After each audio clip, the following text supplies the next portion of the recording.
पुत्र कार्तिकेय, इस असुर के उदर को फाड़कर अपने पिता के सखा श्री कृष्ण को मुक्त कराओ पुत्र।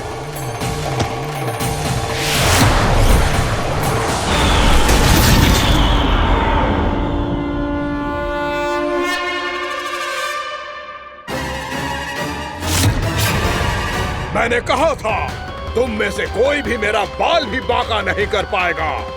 तुम देवताओं का तो सामर्थ्य ही क्या, स्वयं देवों के देव महादेव भी मेरा कुछ नहीं बिगाड़ पाएंगे। कृष्ण को अपने उदर में ही पचा जाऊंगा मैं।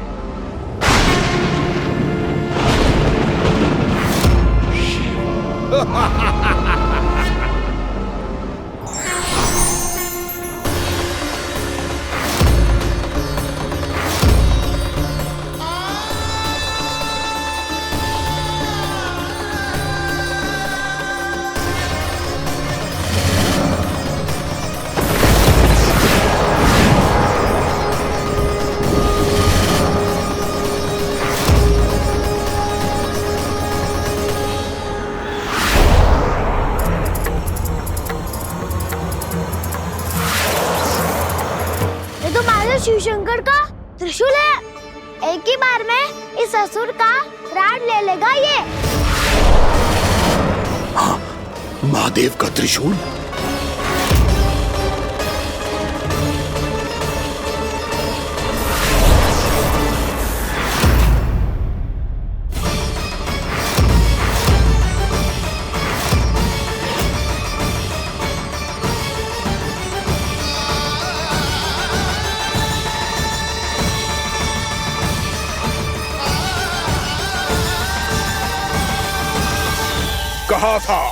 कहा था मैंने, स्वयं महादेव भी मेरा कुछ नहीं बिगाड़ सकते। अजय हूं मैं, अजय।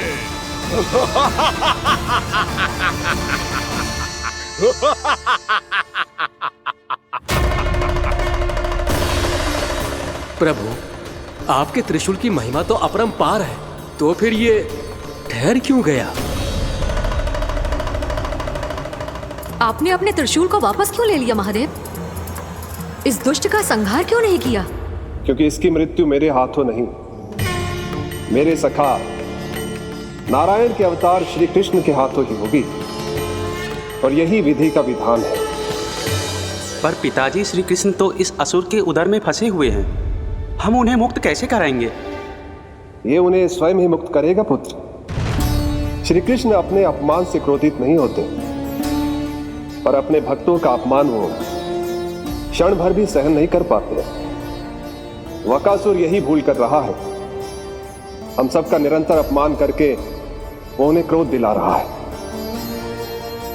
वो ये नहीं जानता कि शीघ्र ही उन्हें अपने उदर में रख पाना उसके लिए असंभव हो जाएगा।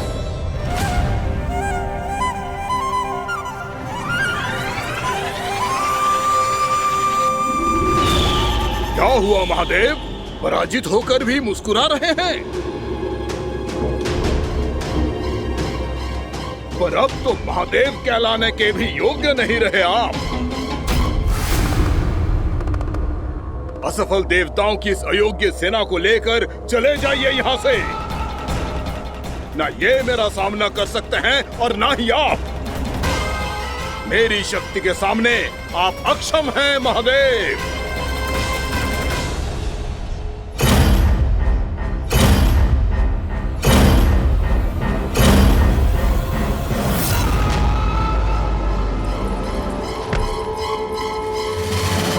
सुधा, जिस दुष्ट ने मेरे लल्ला को निगलो है ना, भीतर से जलेगो, छटपटाएगो, पीड़ा से कराएगो। जिस दुष्ट ने मेरे लल्ला को निगलो है ना, भीतर से जलेगो, छटपटाएगो, पीड़ा से कराएगो। ये क्या हो रहा है मुझे?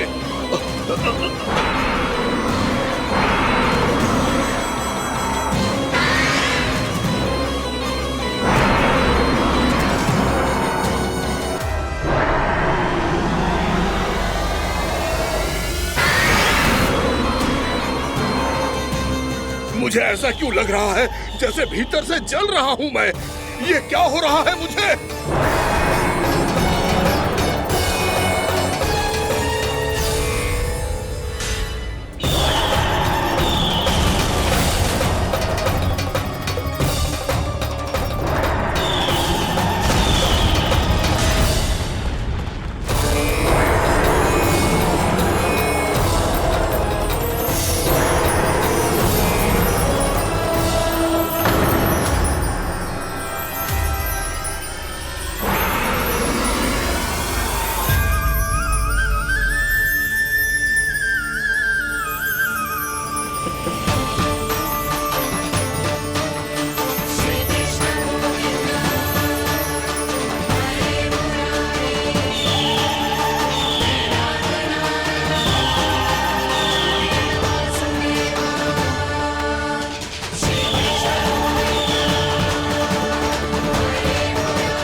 हे प्रभु, मैंने ऐसे कौन से कुकर्म किए थे कि मुझे ऐसी मृत्यु प्राप्त हुई? और ऐसे कौन से सुकर्म किए थे कि आपके हाथों से मुझे मोक्ष प्राप्त हुआ है प्रभु? में स्मरण करो, हे जरीस की पुत्र वक्कासुर। स्मरण करो, कैसे अपने पिता की तरह अभिमान से भरे हुए थे तुम।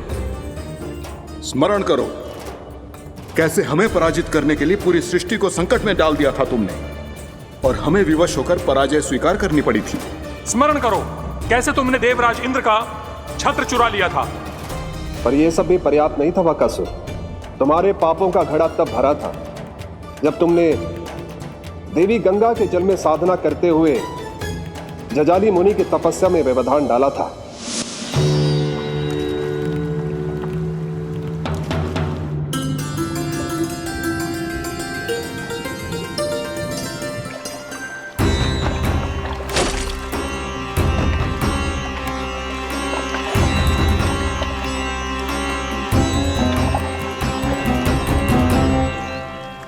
रुक क्यों गए चालक? नौका को आगे की ओर ले चलो। आगे बढ़ना उचित नहीं होगा महाराज। यहाँ से कुछ ही दूरी पर जालजली मुनि तपस्या कर रहे हैं। तो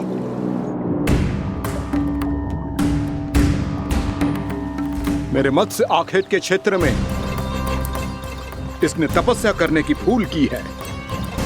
मेरे ही राज्य में मेरा कोई क्षेत्र मेरे लिए वर्जित हो, यह मुझे स्वीकार नहीं है।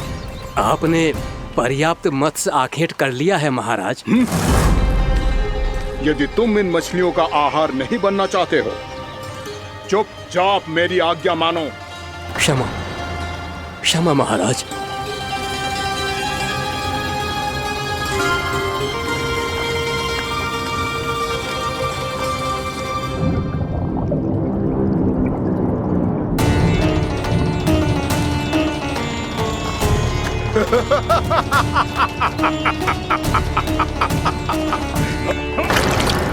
मुनिवर, रक्षा कीजिए, रक्षा कीजिए मुनिवर। हमारे प्राण बचाइए मुनिवर, मुनिवर हमारे प्राण बचाइए।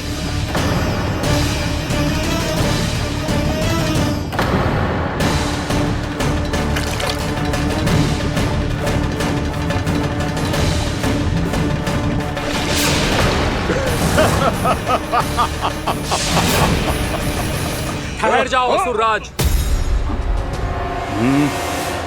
इन मछलियों को हानि ना पहुंचाओ। क्यों मुनि? अब मछलियां पकड़ने के लिए मुझे तुमसे आज्ञा लेनी पड़ेगी। तुमने तपस्या करने से पहले किससे आज्ञा ली थी? माँ गंगा से, इस जल में रहने वाली सभी मछलियों से। इस उपकार के बदले इन सभी मछलियों को रक्षा करने का वचन दिया था। इसीलिए असुरराज, मैं शांति से कह रहा हूं, इस स्थान को अशुद्ध ना करो। चुपचाप यहां से चले जाओ, नहीं तो इसका परिणाम अच्छा नहीं होगा।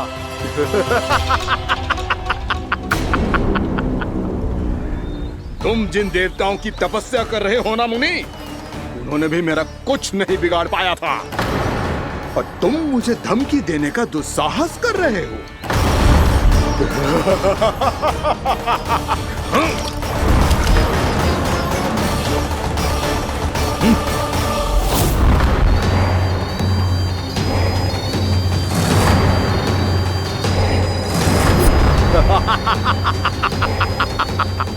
मूर्ख, विचारों से तो तू राक्षस है ही, और स्वभाव से उस बगुले की तरह है जो भूख ना होने पर भी उन निर्दोष मछलियों को आहार बनाता रहता है।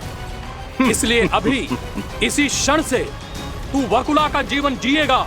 ये मेरा श्राप है, ये मेरा श्राप है।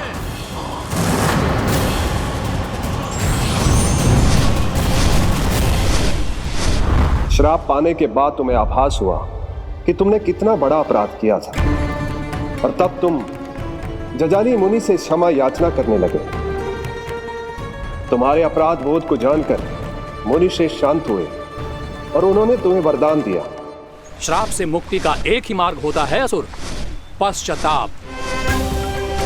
तुम्हें अपने भूल का पश्चाताप है, इसीलिए मैं तुम्हें वरदान देता हूं। तुम्हें मेरे श्राप से मुक्ति अवश्य मिलेगी।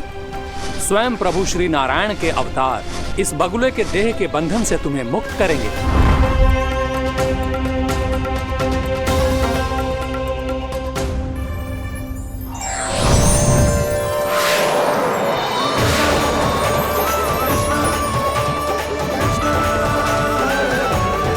प्रणाम स्वीकार करें प्रभु।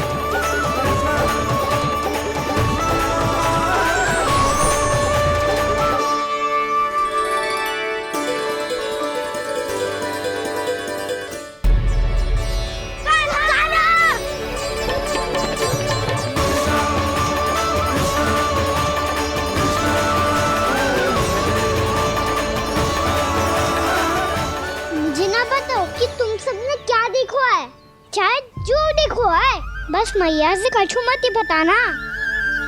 कान्हा!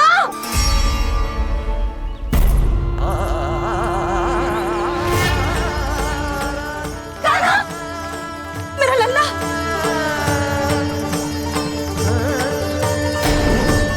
भानु बता रहा था तुझे कोई असुर पंछी निकल गया था। हाँ?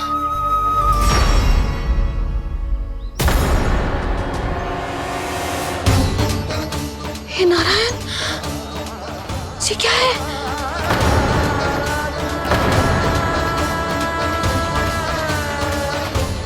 ये सब कैसे हुआ लल्ला? हाँ? कोई बताएगा मुझे ये क्या है?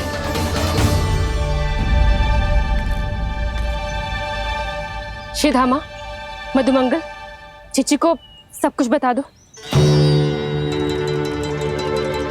ये असुर पक्षी मुझे निकलने वाला था रानी भाभी, तभी अंतिम क्षण में कान्हा ने आके मुझे बचा लियो। और ये असुर पक्षी ने कही कि यह है वृंदावन का राजकुमार, नंदराज का लल्ला। इसके होते कोई भी वृंदावन वासियों को हानि ना पहुंचा सकते। रानी भाभी, कान्हा ने अपने प्राणों की चिंता ना करी और इस क्रूर राक्षस से भिड़ गयो और इस राक्षस पक्षी ने इसे निगल लियो। इतना पर्याप्त है भोला काका, सब कुछ बताने की आवश्यकता नहीं है। ये सब देख के सारी बालक मंडली इतनी व्याकुल हो गई कि सबने अपने प्राण अर्पित कर दिए और इस असुर पक्षी से कहे कि हमें खा लो और हमारे सखा को छोड़ दो। इन बालकों का पराक्रम देख के सभी देवतागण यहाँ आ गए और उनके हृदय भी पिघल गए और उन्होंने इस राक्षस पक्षी से युद्ध करके इसे मार गिराया। देवताओं के राजा इंद्र के वज्र का प्रहार तो मैंने अपनी आंखों से देखा है ताई जी। और फिर उसके बाद अग्निदेव ने अग्निवस्त्र का प्रहार किया। जय ना काकी, वरुण देव, कार्तिकेय, यमदेव सबने मिलके युद्ध किया इस राक्षस से। कहा था अभी मत बोलना। अरे सब मिलके फंसा दोगे मुझे। स्वयं माँ भद्रकाली, हमारे शिव शंकर भी आए थे छोटी माँ। जाओ आप भी। बाबा साईता, मुझे लगता है कि ये कान्हा भी इन्हीं देवताओं में से एक है। संभव तो है चीची, स्मरण है पूतना और तृणावर्त के आक्रमण के समय भी ऐसा ही हुआ था। सभी राक्षस मारे गए थे पर अपने कान्हा को एक खरोच तक न आई थी। हाँ जीजी, मुझे लगता था कि श्री नारायण की विशेष कृपा है हमारे कान्हा पे, पर अब तो देख के लग रहा है कि हमारा कान्हा ही स्वयं श्री नारायण है। या फिर उनका अवतार है ये। अरे बस करो तुम सब, ऐसा कछु ना है। अरे जितनी बात सुनी है उससे तो यही लग रहा है कि कान्हा देवताओं और असुरों की युद्ध के बीच में फंस गया था। उसका इस सब से कोई लेना देना ना है। तो फिर इसके तन पे एक भी खरोच क्यों ना आया नंदराज? हाँ,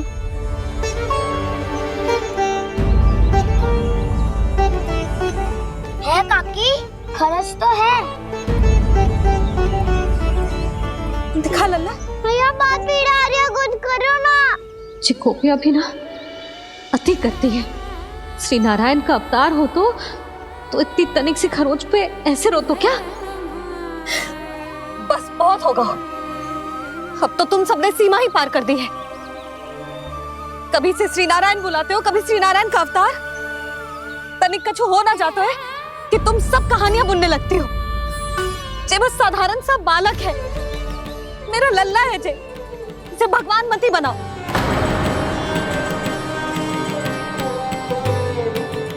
और तू, क्या आवश्यकता थी तुझे यहाँ आने की? हाँ, वो भी मुझे बिना बताए। मेरे से छल करके आयो है तू। अब तू घर चल, ऐसा दंड दूंगी ना कि मैया बहुत पीड़ा हो रही है। मैया बहुत पीड़ा हो रही है मैया। हाँ लल्ला, तू घर चल, मैं तुझे औषधि लगा दूंगी। हल्दी का लेप लगाऊंगी ना, झट से ठीक हो जाएगा। चल चल।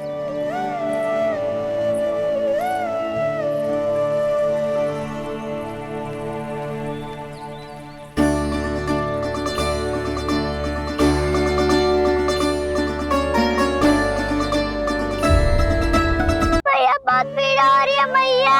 हाँ लल्ला, तू घर चल, मैं तुझे औषधि लगा दूंगी। हल्दी का लेप लगाऊंगी ना, झट से ठीक हो जाएगा। चल चल।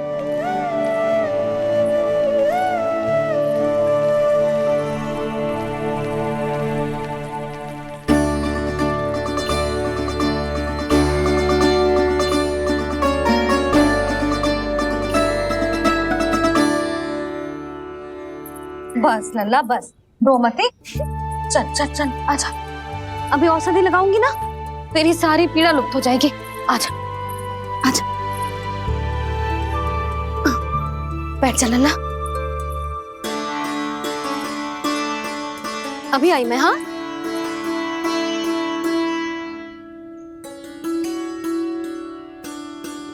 मैया। अरे तो अभी तक रो रो है? क्या कह रही थी सारी गोपियां? बता। के मेरा लल्ला श्री नारायण का अवतार है, दिव्य है, भगवान है। और जो भगवान इतनी छोटी सी चोट पे रोते हैं क्या?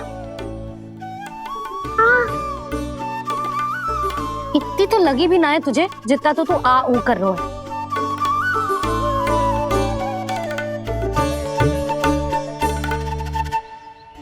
आओ ना, करूंगो। आप ऐसा दुलार थोड़ी करोगी।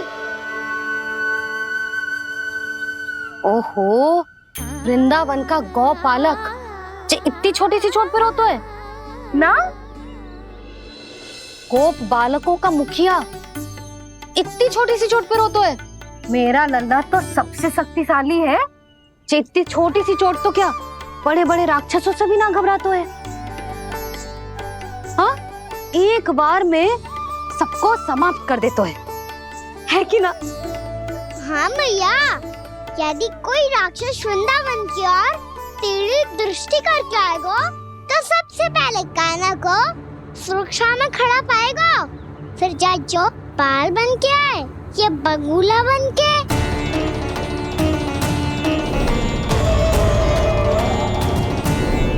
ना लल्ला, सोचो भी मती। वृंदावन की सुरक्षा करना तेरा दायित्व ना है। तुझे और कोई संकट का सामना करने की आवश्यकता ना है। अभी तो मेरी पीड़िता का हरण कर रही थी, अचानक से क्या हो गया मैया को? कोई आवश्यकता ना है तुझे ऐसे संकटों का सामना करने की। आने दे आज तेरे बाबा को, सीधा सीधा बोल दूंगी। बहुत हो गए उनके तर्क वितर्क। मेरा फूल सा लल्ला वन में अकेले गौचारण के लिए ना जाएगो। आज बगुले ने निकल लियो, कल कछु और हो जाए तो? नारायण ना करे, कहीं कछु ऊंच नीच तुझे कछु हो जाए तो? मैं तो जीते जी मर जाऊंगी।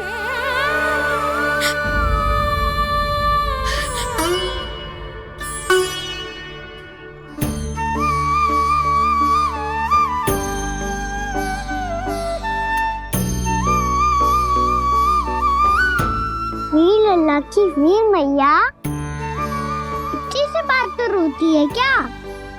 क्या करूं कान्हा, तुझे ऐसे बार बार संकट के मुंह में जाते हुए ना देख सकती मैं। तो फिर मैया मैं वचन देता हूँ, आज के बाद मैं गौचारण के लिए तभी जाऊंगा जब आप आज्ञा दोगी। पक्का छल ना करेगा ना मेरे साथ? मैंने कब छल करो मैया? अच्छा ठीक है, ना करूँ छल। यदि आपसे पूछे बिना बाहर निकलो तो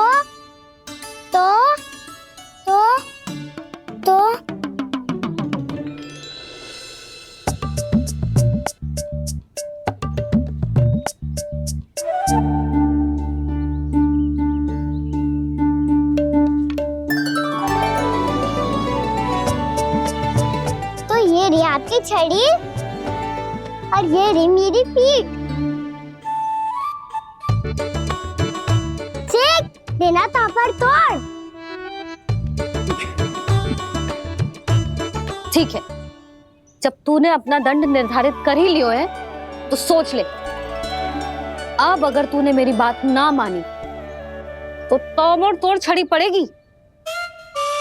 समझ आई?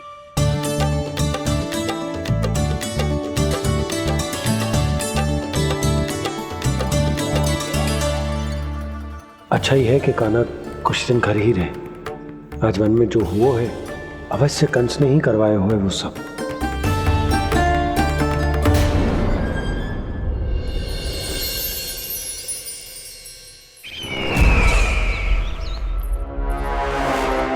आपका ये धनुष तो सबसे अधिक शक्तिशाली था महाराज, ये कैसे टूट गया? कहीं ये बकासुर की पराजय का संकेत तो?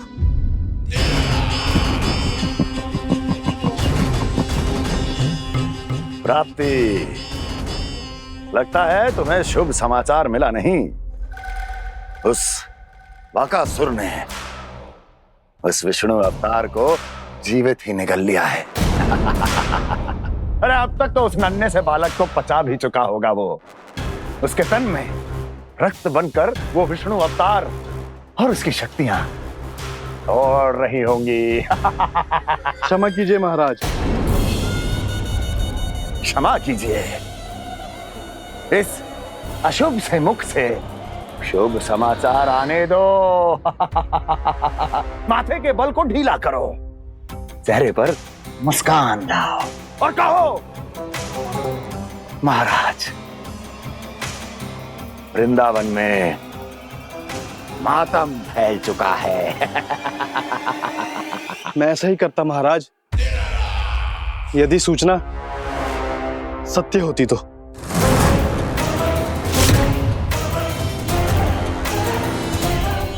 कहना क्या चाहते हो? एक क्षण में सूचना उगलो, अन्यथा मेरा योद्धा बकासुर विष्णु अवतार की तरह तुम्हें भी जीवित निकल जाएगा। आने दो। बकासुर मारा गया महाराज, बकासुर मारा गया महाराज, बकासुर मारा गया। बकासुर मर चुका है? असंभव। असंभव। बकासुर ने उस बालक को निगल तो लिया था, पर उसकी सुरक्षा करने के लिए सभी देवता वहां प्रकट हो गए, पर फिर भी कोई बकासुर का सामना नहीं कर पाया। और फिर क्या हुआ? वो बालक स्वयं ही बकासुर के उदर से बाहर आ गया और उसकी चोंच तोड़कर उसकी हत्या कर दी।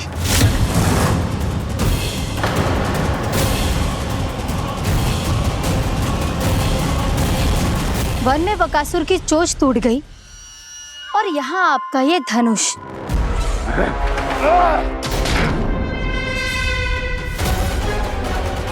केवल नहीं टूटा तो आपका ये भ्रम महाराज। क्षमा कीजिएगा महाराज, आपका भ्रम टूटना आवश्यक है।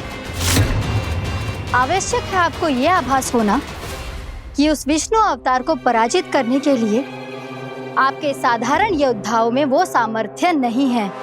अच्छा सर, पूतना, तृणावर्त, बकासुर, ये सब साधारण नहीं थे प्राप्ति, साधारण नहीं थे।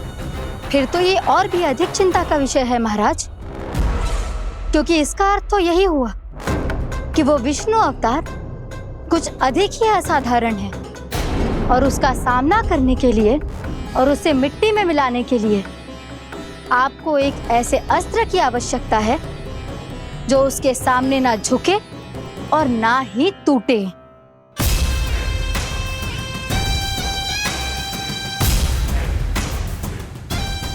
तो फिर मैं ऐसा ही अस्त्र ढूंढूंगा, चाहे आकाश पाताल एक क्यों ना करना पड़े मुझे, 10 दिशाएं 14 भुवन क्यों ना नापने पड़े मुझे। मैं उस अस्त्र को अवश्य ढूंढ निकालूंगा जो उस विष्णु अवतार के प्राणों की डोरी इस धनुष की तरह तोड़ सके।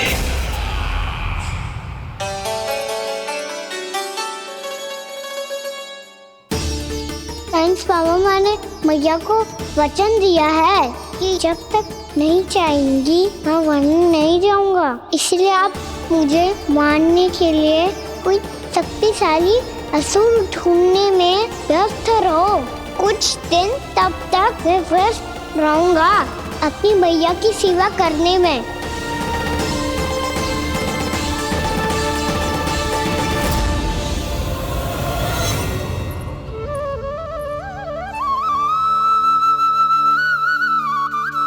लो मैया, तुलसी जी को चढ़ाने के लिए जल।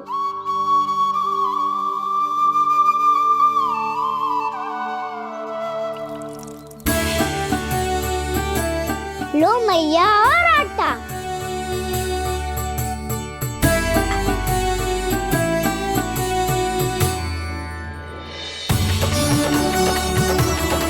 लो मैया, बेलन।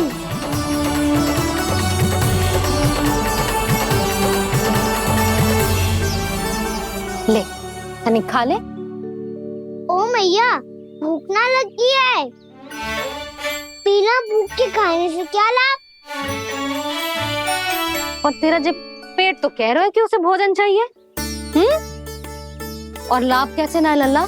भोजन का लाभ है ना, तन को पोषण मिलेगो, स्वास्थ्य बनेगो, जे तेरी भुजाओं में शक्ति आ जाएगी ताऊ के जैसी, ताऊ से भी अधिक। तेरे जे केस भी लंबे हो जाएंगे। सच्ची मैया? सच्ची। माप के देख लियो नित्य दिन। तनिक खा।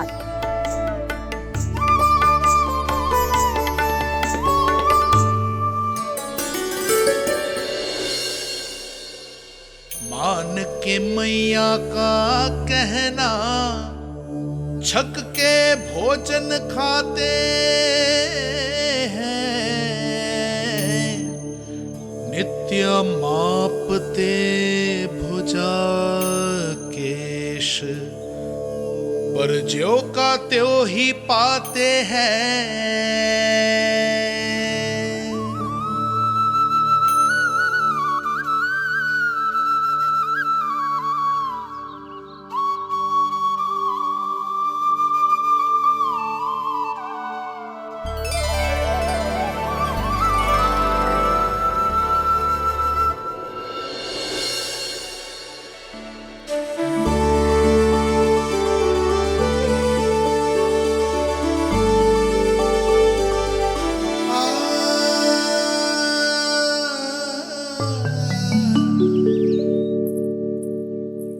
ले लल्ला, फल खा ले। ना, मुझे ना खाने फल वल। क्यों? लंबे केस और शक्तिशाली भुजाएं ना चाहिए? व्यर्थ है ये सब। पिछले 10 दिनों से देख रहा हूँ, ना केस लंबे हुए हैं, ना भुजाएं शक्तिशाली बनी है। 10 दिन में का चुनाव होने वाला। 10 सप्ताह ऐसे खाएगो ना, तब जाके कछु बदलाव दिखेगो। समझ आई? चल अब खा ले। वैसे भी मुझे बहुत सारी तैयारियां करनी है आज। इसीलिए भैया, एकादशी के व्रत के लिए लल्ला। सुनो जी, सारी सामग्री आ गई? हाँ, तुमने जो कही थी सब ले आए हूँ।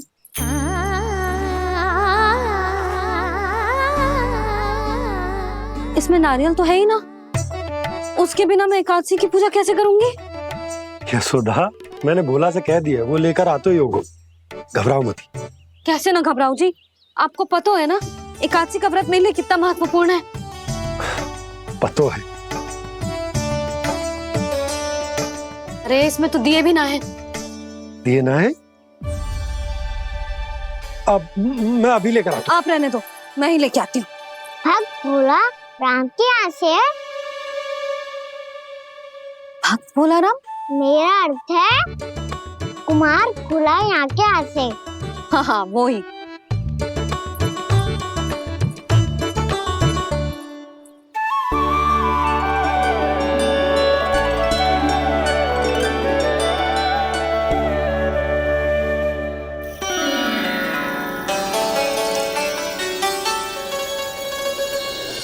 श्री हरि, श्री हरि, मेरे श्री हरि।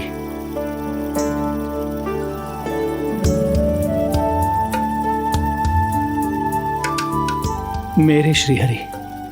भोला राम, मेरी मटकी तैयार है? मेरे श्री हरि।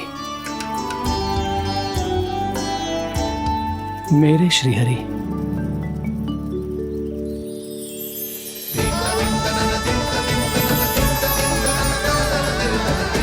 भोला राम,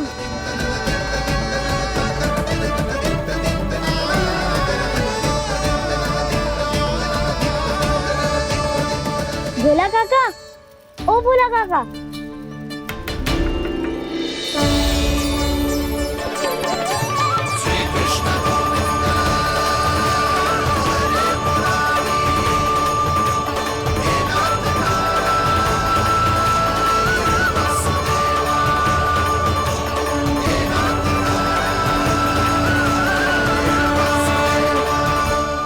अरे श्री हरि प्रसन्न हो गए। मेरे श्री हरि आ गए, मेरे भगवान आ गए। मेरे श्री हरि आ गए, मेरे भगवान आ गए। मेरे श्री हरि आ गए, मेरे भगवान आ गए। मेरे श्री हरि आ गए, मेरे भगवान आ गए। मेरे भगवान आ गए, मेरे घर मेरे भगवान आ गए।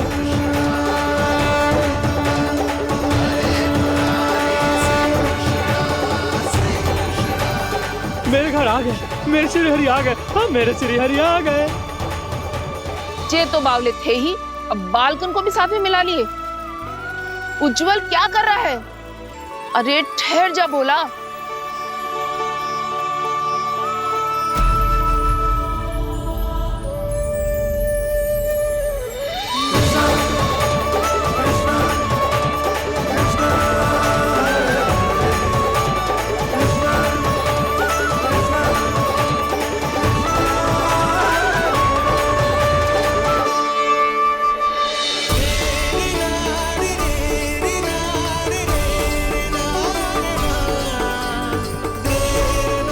प्रेम से बुलाओ, आएंगे हरि भी।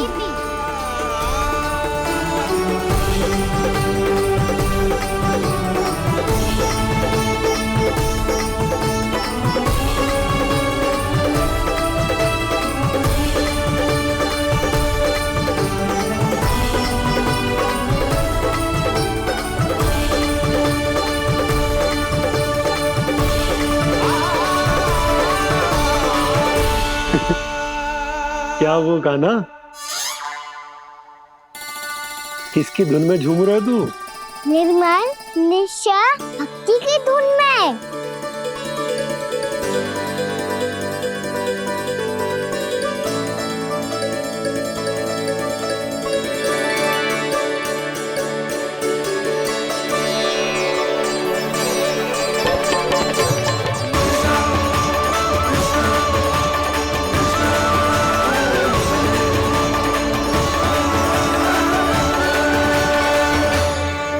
अरे क्या हो गया इन्हें? बावले हो गए हैं क्या? ठहरो, कोई आवश्यकता ना है ऐसे बावलों की तरह नाचने की।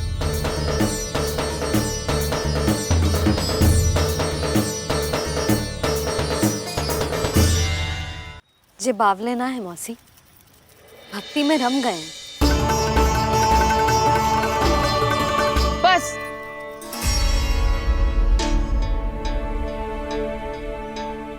हम सब कब से खड़े हैं यहाँ, पर तुम्हें कुछ ध्यान ही रहा है।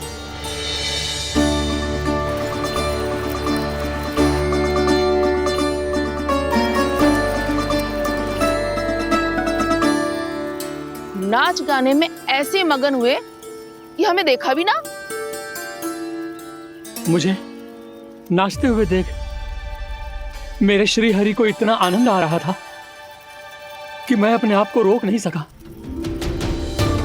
और वैसे भी मेरे जन्म का एकमात्र उद्देश्य है श्री हरि की सेवा करना, श्री हरि को प्रसन्न करना। तुम बावले हो भोलाराम या हमें बावला बना रहे हो? श्री हरि और तुम्हें देख रहे हैं? हाँ, अभी वो यहीं थे, देख रहे थे। भोला काका, आपने भी ना अति कर दी अब। हमें भी बताओ तनी, कहाँ थे श्री हरि?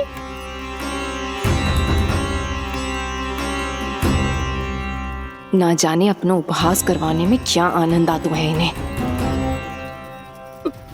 देखो, अब तुम सच मानो या झूठ, लेकिन हमरे श्री हरि यहीं थे, इसी चाक पर अभी। हाँ, लो सुन लो इस मूर्ख की बात। श्री हरि को और कोई स्थान ना मिलो जो इसके मिट्टी के चाक पे आकर बैठेंगे। श्री हरि को और कोई स्थान ना मिलो जो इसके मिट्टी के चाक पे आकर बैठेंगे। श्री हरि को और कोई स्थान ना मिलो जो इसके मिट्टी के चाक पे आकर बैठेंगे। जैसी मैया भैंसो ही लल्ला, दोनों का कुछ पता ही ना चलतो, कब किस बात पर प्रसन्न हो जाए और किस बात पर रुष्ट। अरे मैं भला असत्य क्यों बोलूंगा? अभी यही थे श्री हरि। हाँ,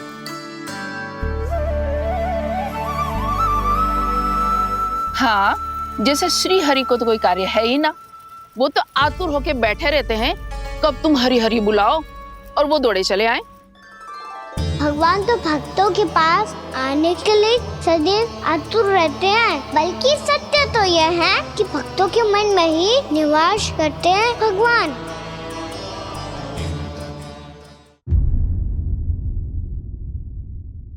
अरे मैं भला असत्य क्यों बोलूंगा? अभी यही थे श्री हरि। हाँ,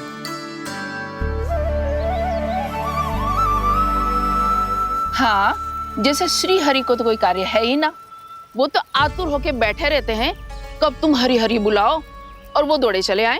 भगवान तो भक्तों के पास आने के लिए सदैव आतुर रहते हैं, बल्कि सत्य तो यह है कि भक्तों के मन में ही निवास करते हैं भगवान। भगवान तो भक्त के पास आने के लिए सदैव ही आतुर रहते हैं शंकरी मौसी। बल्कि सच्ची बात तो ये है कि भगवान हमारे मन में ही निवास करते हैं। कम से कम तू तो इसे बढ़ावा मत दे जशोदा। जब देखो जब हरि नाम की रट लगाए रहते है।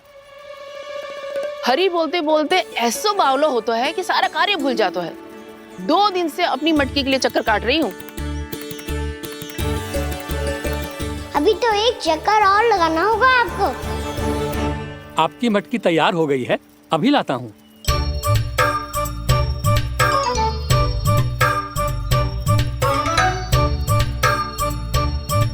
लो जी मटकी।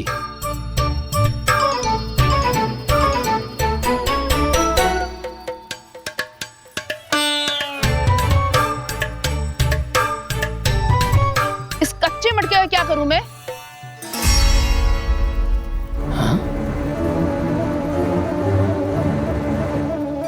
पर इसे तो मैंने भट्टी में पकाया था। अब तू ही देख ले कितना ध्यान रहता है इस कार्य पे। और कह तो है कि श्री हरि आते हैं इससे मिलने। हाँ आते हैं और आगे भी आएंगे हमारे श्री हरि हमसे मिलने। और आके मोक्ष देंगे, है ना? मांगूंगा तो मोक्ष भी दे देंगे, मांगूंगा तो मोक्ष भी दे देंगे, मांगूंगा तो मोक्ष भी दे देंगे। अभी तो ये बता कि तू मुझे मेरी मटकी कब देगो? और मेरी मांग कब पूरी करोगी भोलाराम जी? मेरो घड़ा मेरे दिए तो तैयार है ना? कल एकादशी की पूजा और व्रत के लिए। एकादशी का व्रत? हाँ, एकादशी का व्रत। इसे करने से श्री हरि बहुत प्रसन्न होते हैं। अच्छा, फिर तो अभी लाया।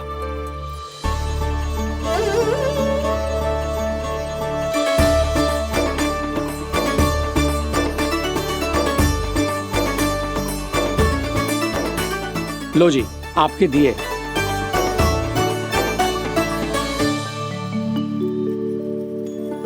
और जो हमने मांगा है वो?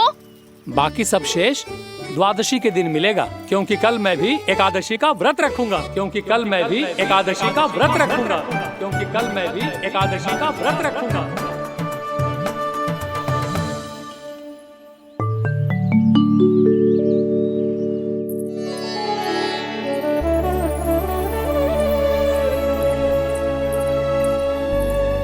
जानकी, फूलों का प्रबंध हुआ कि ना?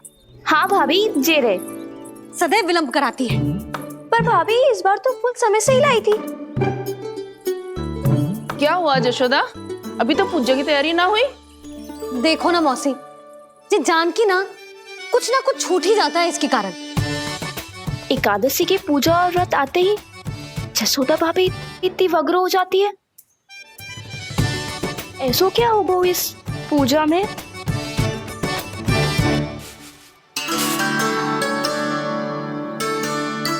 ये थाली में रोली चंदन रखने से, दिया जलाने से के होगो? आपको पता भी है एकादशी का व्रत क्यों रखते हैं?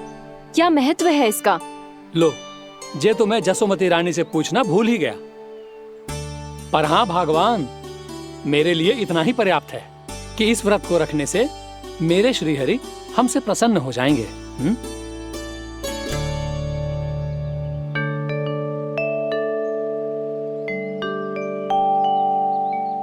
नारायण ही जाने ऐसे कैसे पूजा करते हैं जे श्री हरि की एक मूर्ति तक ना है इनके पास।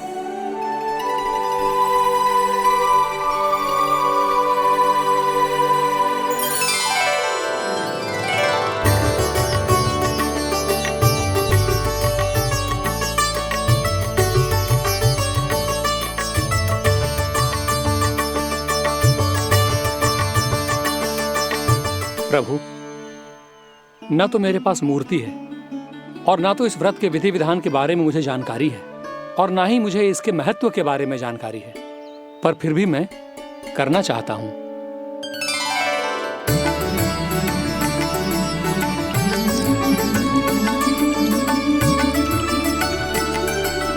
इसीलिए मैं दृढ़ संकल्प लेता हूं, पूरी निष्ठा के साथ, श्रद्धा के साथ और पूरी आस्था के साथ मैं इस व्रत को संपन्न करूंगा।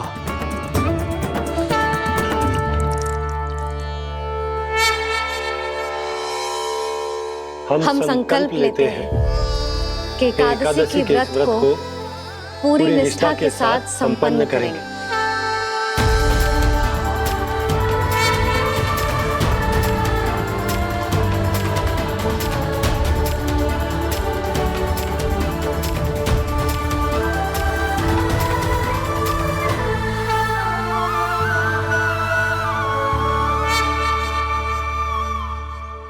तुलसी जी के पत्ते तो हैं ही ना। श्री नारायण को तुलसी जी के पत्ते के बिना भोग ना चढ़तो है। जानकी, तुलसी के पत्ते कहाँ हैं? भाभी, मैं तो कब से यही पूछना चाह रही थी कि तुलसी के पत्ते लाऊं क्या, पर आप तो व्यस्त थी ना। तुझे कितनी बार समझाओ है ना, यदि तेरे कछु करने से किसी और की कोई हानि ना हो रही हो या किसी के अच्छे कार्य में सहायता हो रही हो तो मुझसे आज्ञा लेने की आवश्यकता ना है। समझ गई भाभी, आगे से जाना उनको। ले अभी लेकर आती हूँ।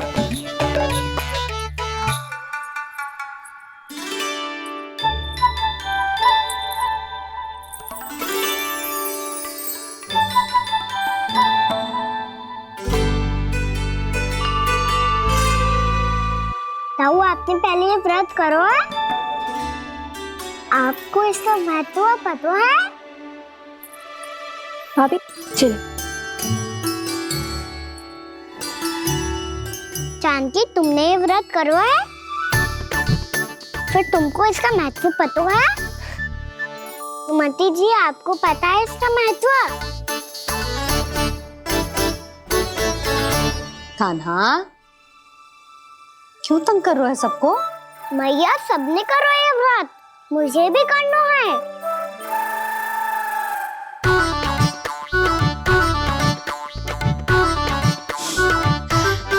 ये व्रत केवल बड़ों के लिए होती है लल्ला। जब आप ये व्रत कर सकती हो, बाबा कर सकते हैं, ये सारी गोपियां कर सकते हैं, वो भी कर सकते हैं, तो मैं क्यों ना कर सकता? क्योंकि तू कल तक भूखा ना रह पाएगो लल्ला। जब भक्त रह सकते हैं, फिर मैं क्यों नहीं रह सकता? मेरा अर्थ है कि नारायण के भक्त मैया, मैया मान जाओ ना, मुझे करने दो ना ये व्रत। अपनी लल्ला पे आप विश्वास ना है आपको? विश्वास है। अच्छा ठीक है, तू भी कर ले।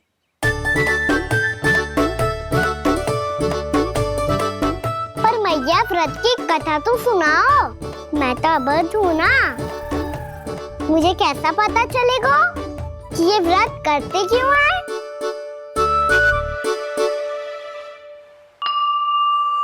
प्रभु, मुझ अबोध को कैसे पता चलेगा कि इस व्रत का क्या विधि विधान होता है और क्यों रखा जाता है और इसका महत्व क्या होता है? मुझे तो आप ही बता सकते हैं प्रभु। जब व्रत कर रहे हैं तब उसका महत्व भी पता होना चाहिए ना। बताओ ना मैया, क्यों रखते एकादशी का व्रत? इसके लिए तो तुझे एकादशी की कथा सुननी होगी। सुनेगो ना?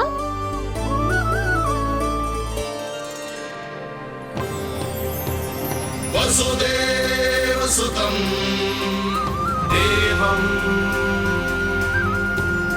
कंसचाणूरमर्दनम् श्रीहरि, यशोदा परमानंदम् कृष्णं वन्दे जगद्गुरुम्।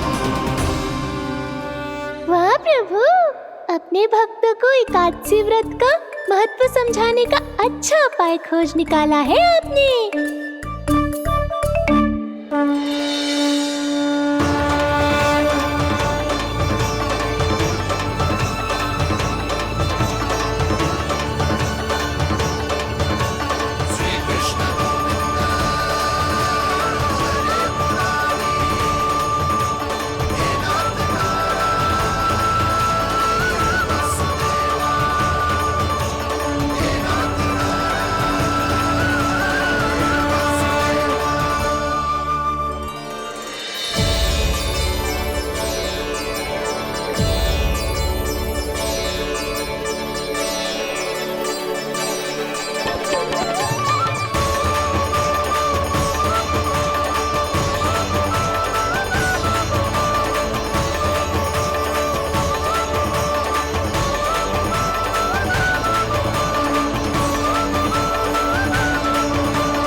अब सब जन एकादशी के व्रत की कथा ध्यान से सुनना, तभी जे व्रत पूरा माना जाएगा।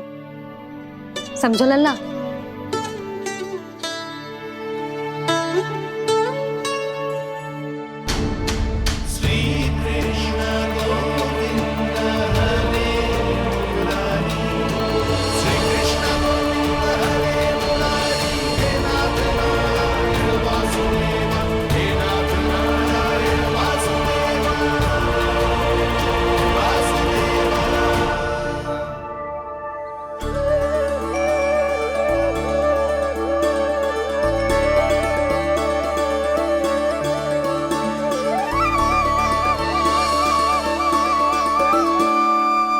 सतयुग में चंद्रावती नाम के नगर में मूरा नाम का एक असुर राज्य करता था।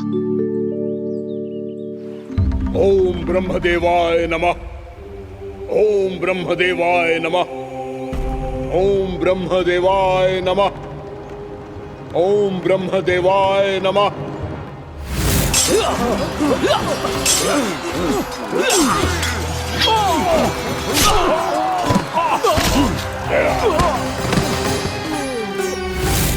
ओम ब्रह्मदेवाय नमः।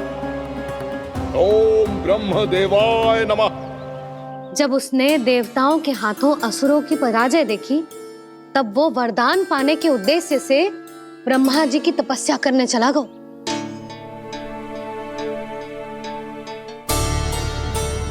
शीघ्र ही मूरा की तपस्या सफल हो गई और ब्रह्मदेव जी उससे प्रसन्न हो गए। ओम ब्रह्मदेवाय नमः। ओम ब्रह्मदेवाय नमः। ओम ब्रह्मदेवाय नमः। ओम ब्रह्मदेवाय नमः। ओम ब्रह्मदेवाय नमः। ओम ब्रह्मदेवाय नमः। ओम ब्रह्मदेवाय नमः। ओम ब्रह्मदेवाय नमः। ओम ब्रह्मदेवाय नमः। मूरा, प्रणाम ब्रह्मदेव। तुम्हारी तपस्या सफल हुई। बोलो, तुम्हें क्या वर चाहिए? सृष्टि के रचयिता ब्रह्मदेव, कृपया मुझे ऐसा वरदान दीजिए जिसकी सहायता से मैं त्रिलोकी विजयी बन जाऊं और कोई देवता मुझे पराजित ना कर सके। यहां तक कि देवताओं के रक्षक, सृष्टि के संचालक भगवान श्री विष्णु के लिए भी मैं अपराजय रहूं। तथास्तु, तथास्तु, तथास्तु। प्रणाम ब्रह्मदेव।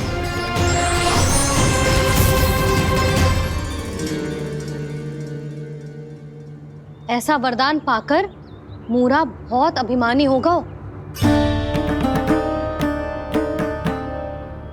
यक्षों, किन्नरों, यहाँ तक कि देवताओं को भी युद्ध के लिए ललकारने लगा, पर किसी ने भी उसकी ललकार को स्वीकार ना करो, क्योंकि सभी उसकी शक्ति से बहुत भयभीत थे और उसके सामने युद्ध किए बिना ही अपनी पराजय स्वीकार करने लगे। और फिर दंभ में आके उसने स्वर्ग लोक पर भी आक्रमण कर दिया और देवराज इंद्र तक को चुनौती दे डाली।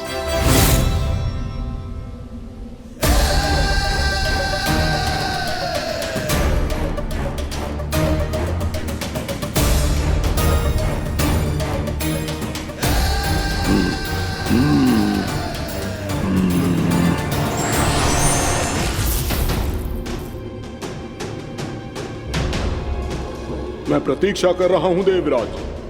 क्या उत्तर है तुम्हारा? मुझसे युद्ध करोगे या फिर बिना लड़े ही पराजय स्वीकार कर मेरे अधीन हो जाओगे और सौंप दोगे मुझे अपना ये स्वर्ग लोक? सारी शक्ति तुम्हारे मुख में है या कुछ बाहुबल भी है तुम्हारे पास? मैं तुम्हारी चुनौती स्वीकार करता हूं मूरा। मैं तुम्हारी चुनौती स्वीकार करता हूं मूरा।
ठहरिए देवगण। असुर राज मूरा को ब्रह्मदेव का आशीर्वाद प्राप्त है। आप में से कोई भी इन्हें पराजित नहीं कर पाएगा।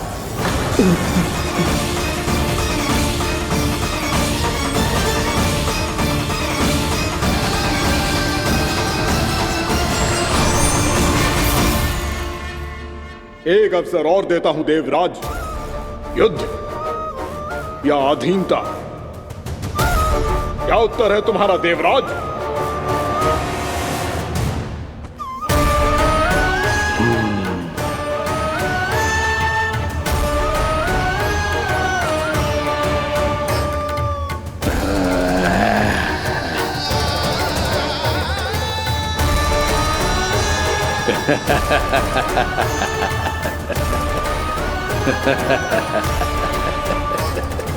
इंद्र और सभी देवताओं ने मूरा के आतंक में आके उससे भयभीत होके अपना सिंहासन छोड़ दियो। अब मूरा स्वर्ग का अधिपति बन गयो और शीघ्र ही उसने अन्य सभी असुरों को स्वर्ग में निवास करने के लिए आमंत्रित कर दिया। और इस प्रकार से वो धीरे धीरे तीनों लोकों का सम्राट बन गया। उसे किसी ने रोका नहीं मैया? ना लल्ला, इतना साहस किसी में था ही ना। और फिर ये निश्चित करने के लिए कि भविष्य में किसी और असुर की मृत्यु ना हो, वो यमराज पे भी विजय प्राप्त करने के लिए यमलोक की ओर प्रस्थान कर दियो। वो तो अपने आप को और सभी असुरों को अमर बनाना चाहता था। पर देवता और यमराज भी उसकी ये योजना समझ गए थे। इसीलिए उसके आने से पहले ही सारे देवताओं ने श्री नारायण से सहायता के लिए गुहार लगाई। अब केवल आप ही कुछ कर सकते हैं प्रभु। अभी तो मूरा केवल त्रिलोक का स्वामी है, और यदि उसने यमलोक भी जीत लिया तो वो जीवन को ही नियंत्रित नहीं करेगा प्रभु, वो मृत्यु का भी स्वामी हो जाएगा। ऐसे में पहले सृष्टि का संतुलन तो नष्ट होगा प्रभु, और फिर स्वयं सृष्टि ही नष्ट हो जाएगी। ऐसा नहीं होगा यमदेव, नियति ऐसा होने ही नहीं देगी। विधि रचेगी खेल और मैं बनूंगा माध्यम। असुर राज मुरा का सामना मैं करूंगा। बस आप मुझे चुनौती देने के लिए उसे तैयार कर लीजिए, चाहे उसके लिए आपको साम दाम दंड भेद कोई भी उपाय क्यों ना अपनाना पड़े।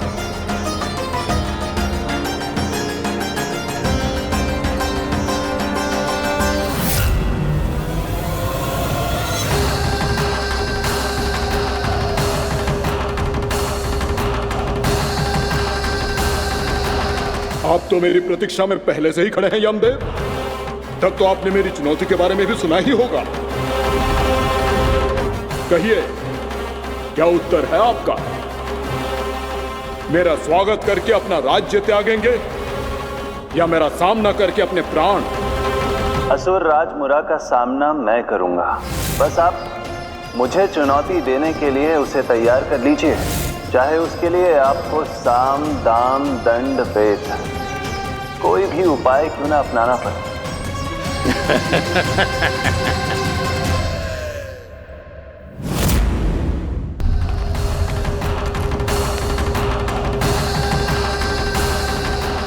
आप तो मेरी प्रतीक्षा में पहले से ही खड़े हैं यमदेव। तब तो आपने मेरी चुनौती के बारे में भी सुना ही होगा। कहिए, क्या उत्तर है आपका? मेरा स्वागत करके अपना राज्य त्यागेंगे या मेरा सामना करके अपने प्राण? हे असुर श्रेष्ठ, मैं आपकी अधीनता स्वीकार करने के लिए तैयार हूं। बस एक विनती है मेरी।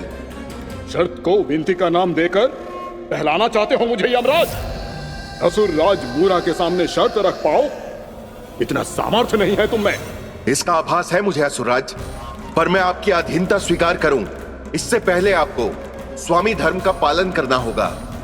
मेरे पुराने स्वामी के क्रोध से मेरी रक्षा करनी होगी आपको। कौन है तुम्हारा पुराना स्वामी? भगवान श्री नारायण।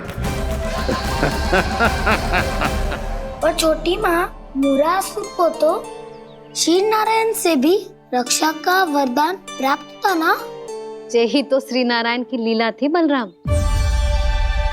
पर वो राक्षस अपने दम में जे समझ ही ना पाओ कि वो क्या भूल करने जा रहे हैं, और पहुंच गओ भगवान श्री नारायण को चुनौती देने के लिए।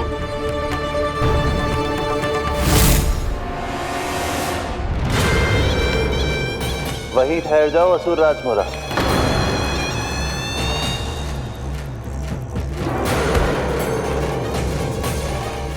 यहाँ क्यों आए?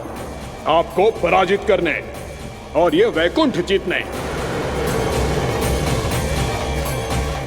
ताकि मैं यमलोक का स्वामी बन सकूं। फिर आओ, युद्ध भूमि में मेरा सामना करो।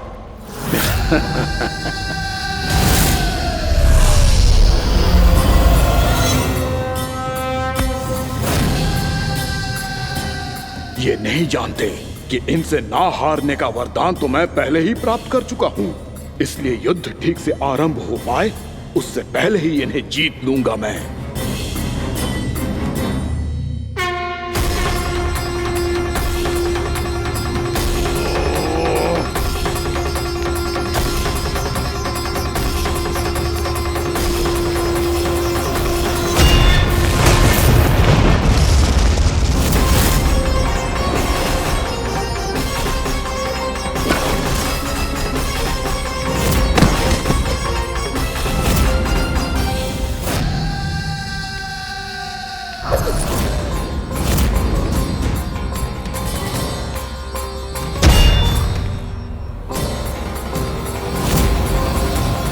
और इस प्रकार ये युद्ध वर्षों वर्षों तक चलता रहो।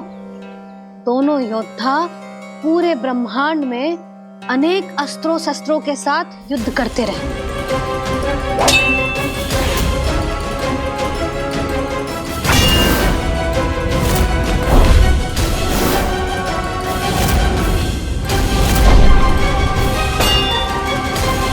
फिर क्या हुआ मैया?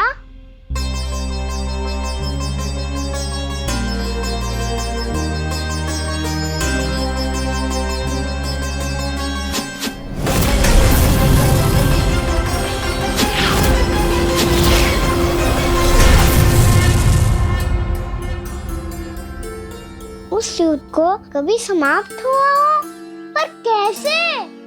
शीघ्र ही वो राक्षस थक गए लल्ला।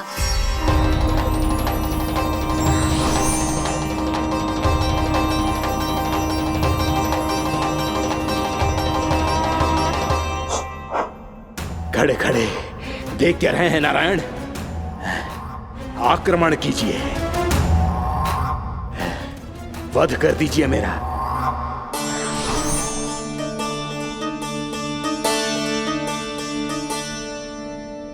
मैं तुम्हारी वीरता से प्रभावित हूं, इसीलिए इतनी थकान की स्थिति में मैं तुम जैसे वीर पर आक्रमण नहीं करूंगा। जाओ विश्राम करो। यदि फिर से युद्ध करने की इच्छा हो तो तुम्हारा स्वागत होगा।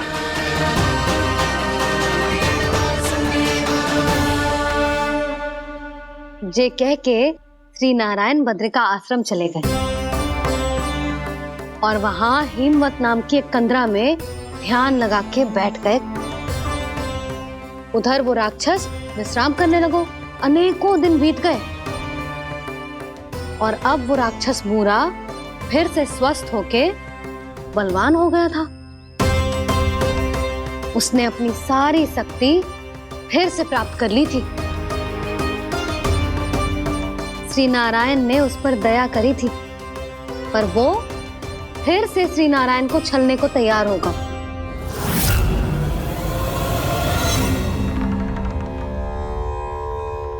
ध्यान में बैठे बैठे श्री नारायण योग निद्रा में चले गए, पर दुष्ट मूरा इसी अवसर का लाभ उठा के उनकी कंदरा में घुस आयो ताकि वो सोते हुए श्री नारायण पे आक्रमण कर सके।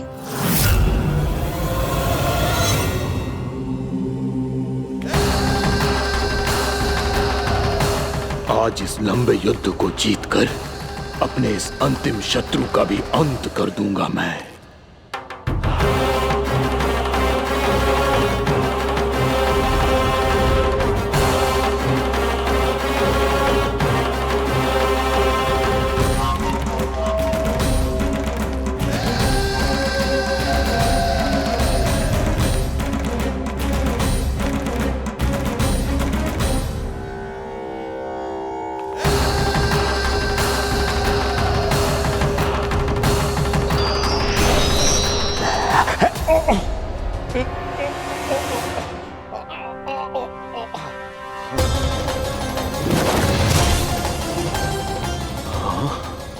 दुष्ट राक्षस, प्रभु ने तुझ पर दया की, तुझे संभलने का अवसर दिया। तू इन्हीं पर ही छल से वार करने चला है।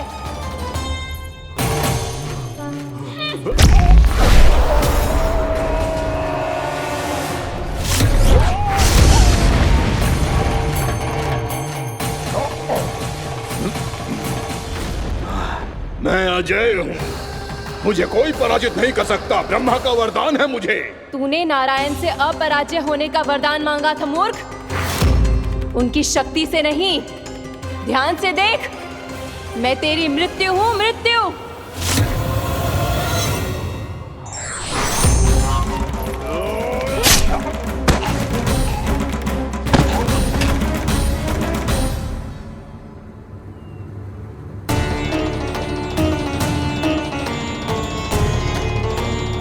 वो देवी कौन थी छोटी माँ? और कौन बलराम, वही तो थी देवी एकादशी।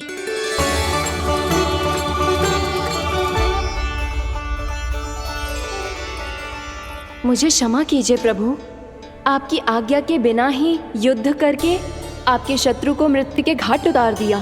क्षमा नहीं, आपकी तो प्रशंसा होनी चाहिए देवी। असुर राज को मारकर आपने सभी देवताओं को मुक्त करवाया है। इस पापी के अहंकार से तीनों लोकों की रक्षा की है आपने। आप एकादशी की तिथि पर मेरी एकादश इंद्रियों से उत्पन्न हुई हैं। इसीलिए मेरे सभी भक्त आपको उत्पन्न एकादशी के नाम से जानेंगे। सभी तिथियों में आपका स्थान सर्वश्रेष्ठ होगा। जिस तरह आपने राक्षस के आक्रमण से मेरी रक्षा की है, उसी प्रकार एकादशी के दिन व्रत करके जो भी भक्त आपकी कथा सुनेगा, मैं स्वयं उसकी रक्षा करूंगा। जो आपकी पूजा करेगा उसे मेरी विशेष कृपा प्राप्त होगी और उसके साथ साथ उसे मिलेगा धन, सिद्धि और मोक्ष।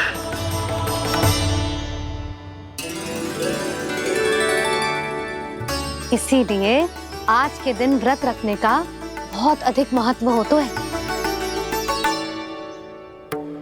बोलो एकादशी मैया की जय। बोलो श्री नारायण भगवान की जय।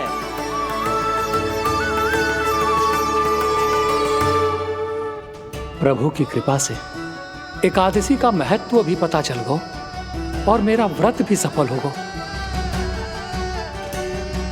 अभी नहीं भूला राम, एकादशी का व्रत पूरी तरह तभी सफल होता है जब द्वादशी के दिन उसे पूरा किया जाता है।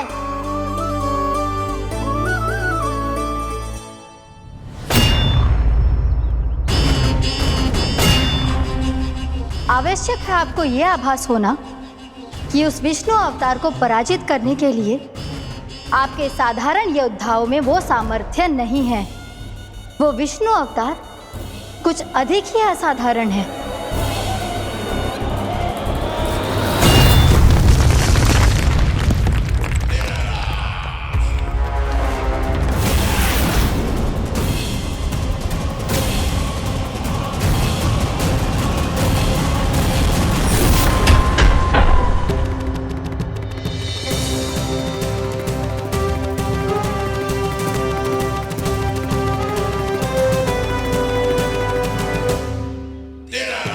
अब मैं दिखाऊंगा उस विष्णु अवतार को असाधारण शत्रु क्या होता है।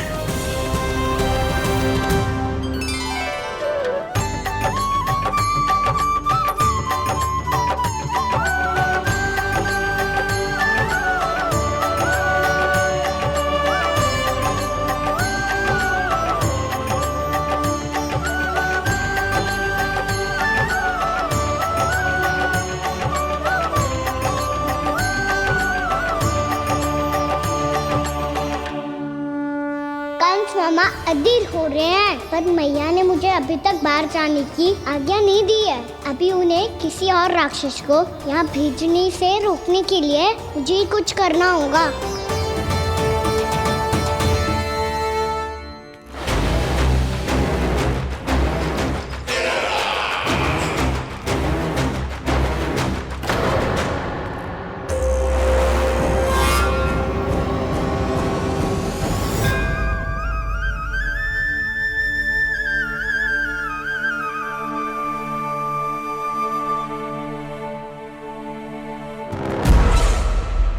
कौन हो तुम?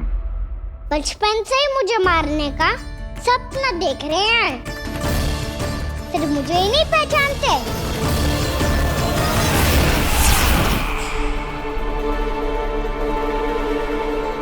बचपन से विष्णु अवतार। कोई कान्हा बुलाता है तो कोई मुरलीधर पुकारता है, कोई माखन चोर कहता है, कोई कहता है चिच्चोर। पर विष्णु अवतार इस नाम से तो बस आप ही मुझे बुलाते हो मामा जी। इतना साहस, ये तो यहाँ आ गया है।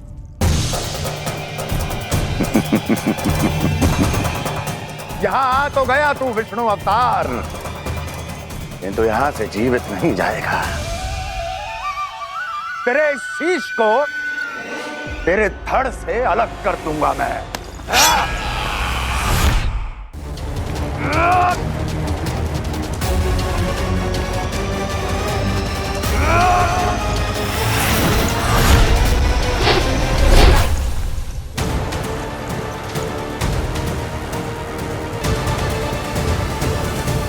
वहाँ कहाँ देख रहे हो मामा जी?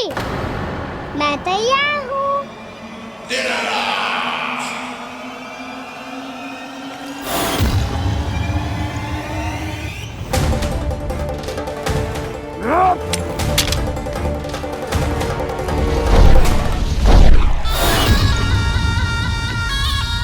मामा जी, आप सदैव इसी तरह क्रोध में रहते हो क्या?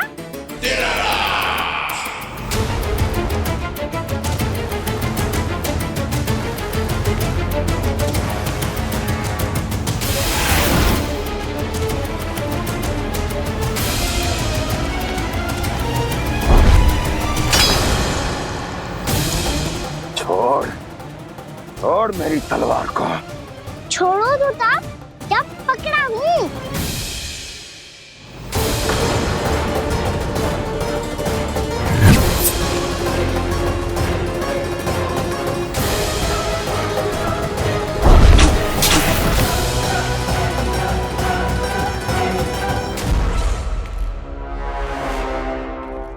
मामा जी,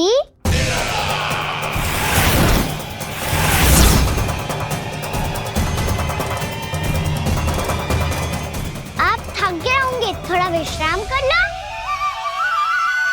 आपका तो पता नहीं, मैं अवश्य थक गया हूँ।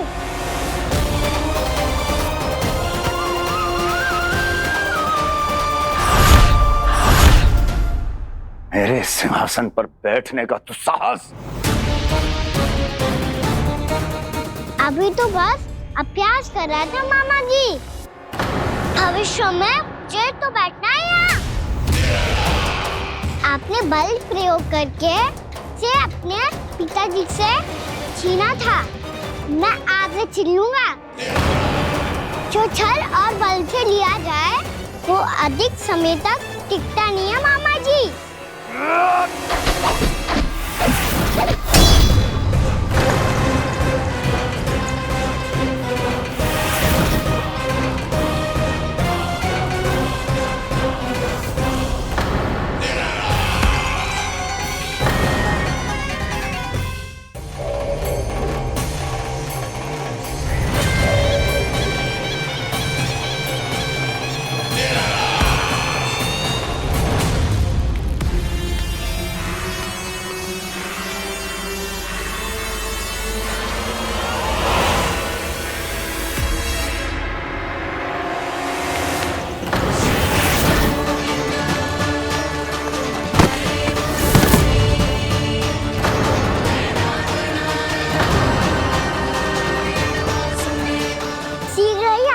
सिंहासन छोड़ना होगा।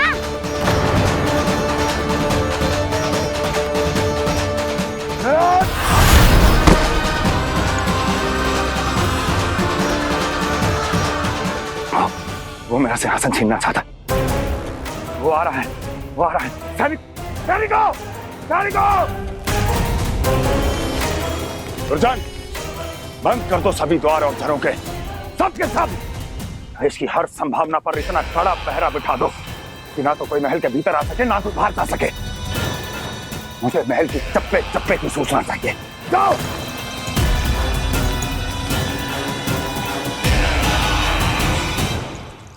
सिंहासन।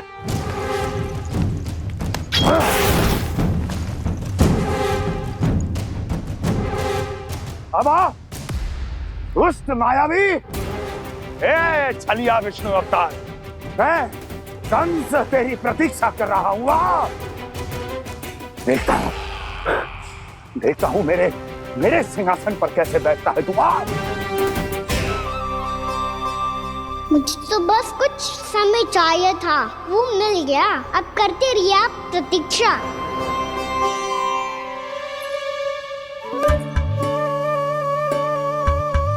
जी अपने आप से बातें क्यों कर रहे हो जी?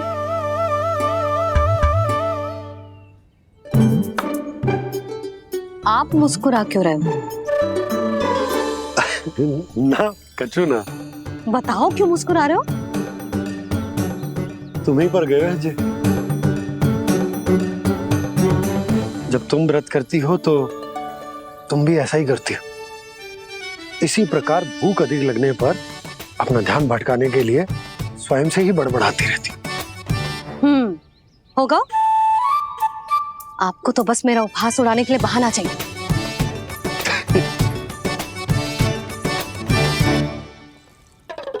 लल्ला, भूख लगी है? ना मैया, व्रत करे तो भूख कैसे लगेगी?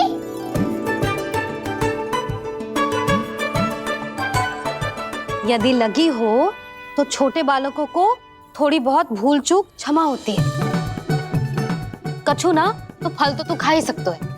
अब तो पूरे नियम और विधि विधान से व्रत तोड़ूंगा। कल द्वादशी के सुबह मुहूर्त के अनुसार। ठीक।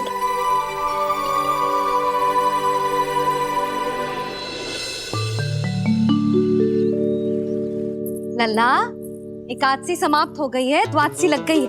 अब तू व्रत तोड़ सकता है। भोजन कर ले। ले।